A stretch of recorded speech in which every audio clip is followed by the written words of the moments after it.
Getting a large paycheck or having a huge amount of cash doesn't mean that you manage money wisely. But what are some of the most typical reasons why people stay broke? According to the Federal Reserve, people are more and more becoming careless with their money. And it appears that this is true in today's society.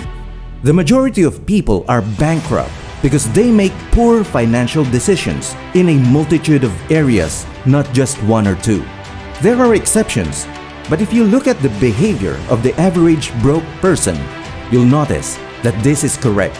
The good news is that practically everyone can improve their situation to the point of satisfaction.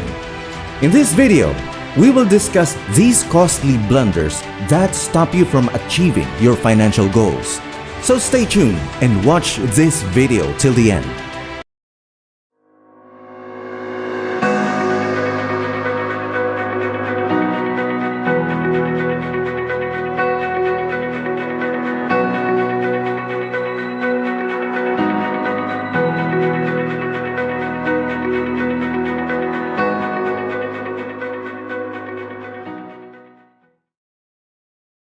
Number 1. No budget plans. Budgeting may have a negative connotation since the thought of entering all of your earnings and expenses into a spreadsheet might be frightening. However, this could be a good technique for folks who are trying to recover control of their finances. One of the biggest reasons people stay broke is because they do not live on a budget. According to the US Bank, only about 41% of Americans stick to their budget. The problem is that determining how much money you spend on various categories without tracking your income and spending is almost impossible. You'll understand why this is so important if you've ever gotten paid, made a few transactions, and then wondered where all the money went. Number 2. No plans for the future. One of the most common explanations of people's dire financial conditions is that they'd rather spend money and enjoy life now than wait till they're too old. While it's understandable that some people choose to save their money until they're in their 50s, 60s, or even 70s, it doesn't make any sense to sacrifice your youth in order to prepare for a potentially wealthy retirement. However, striking the right balance between preparing forward and enjoying the current moment is crucial. You want to save for your future while still being able to enjoy your life while you're still young.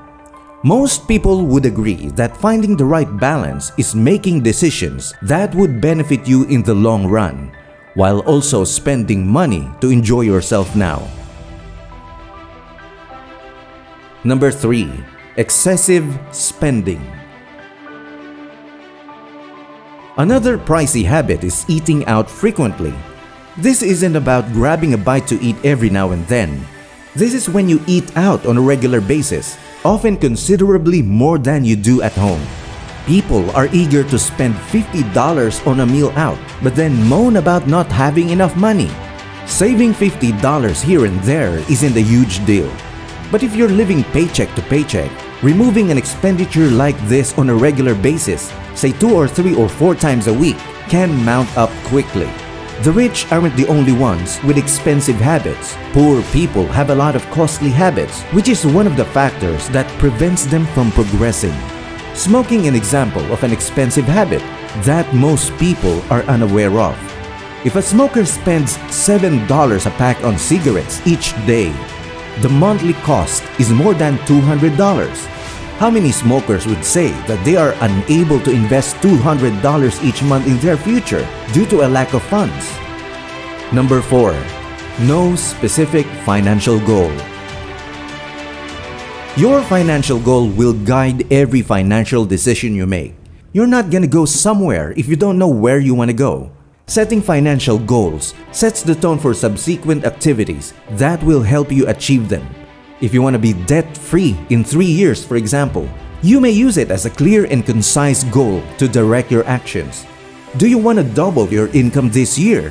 What can you do to assist yourself in realizing it?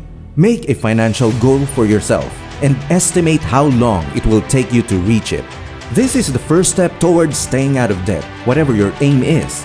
You might save tens of thousands of dollars, pay cash for a new car, or get a no-interest loan to buy a new home. There is a definite endpoint for each of these goals. Number 5. No emergency fund. If you have at least $450 in savings as an emergency fund, you're already better off than 1/3 of Americans. This might be a serious concern because 1/3 of the population does not have $400 on hand in case of an emergency. Expenses appear out of nowhere all the time, and $400 isn't a large sum of money when you consider it. If you don't find a way to cope with financial emergencies, you're setting up yourself for disaster. The average cost of fixing a car is between $500 and $1,000. Now, what do you do if you lose your job and you don't even have a few hundreds of dollars saved for emergencies like this? Unexpected $400 expenses might put a strain on your finances, necessitating a resourceful response. It will be difficult to prepare for an emergency fund and to pay off your credit card debt if you are charged high interest rates. Number 6. Spending to impress. Dave Ramsey says, most people buy things they don't need, with money they don't have, to impress people they don't like. And nothing will make you go broke faster than striving to satisfy people. As absurd as it may appear, it is a common thinking and behavior. Many people make purchases to impress others, believing that if they seem affluent, others would be envious of their success and jealous. True, you may feel content after making a large purchase to appear good, but that enjoyment will be short, since the purchase may set you back in the long term, much beyond that initial image to those people. This is a pointless effort, and the financial cost of a deceptive sense of accomplishment is rarely justified. Number 7. Neglect to pay yourself first.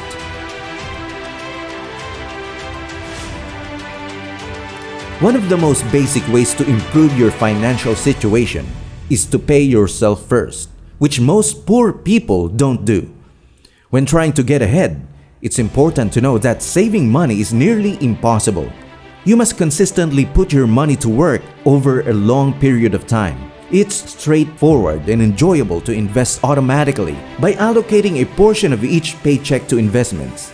This way, you'll be less likely to lose money and won't have to decide to invest on a frequent basis. You'll feel richer than you are if that money is sitting in your bank account, burning a hole in your pocket, and it may be spent on a number of items. You have no recall of the vast majority of them. When given the option of investing every week or not, you are significantly less likely to do so. Number 8. Excessive debt. There are two kinds of debt, and they are not the same. A mortgage on a rental property, which is money you borrow to help you make money, is an example of positive debt. Second, there's bad debt, which is what most people envision when they borrow money to purchase depreciating assets. This includes automobile, clothing, vacations, and the majority of credit card expenditures. You're not just paying interest.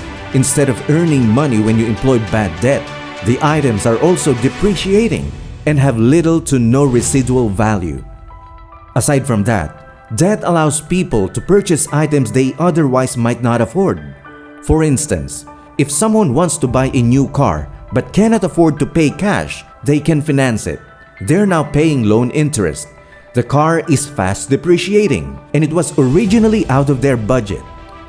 As the saying goes, rich people earn interest. Poor people pay it.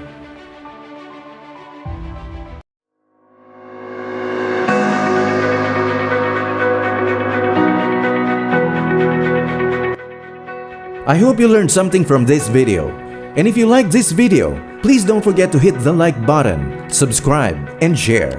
Once again, this is your 3 Towers Investing channel, giving you the latest in finance, investment, and innovation. Thank you for watching, and see you in the next video.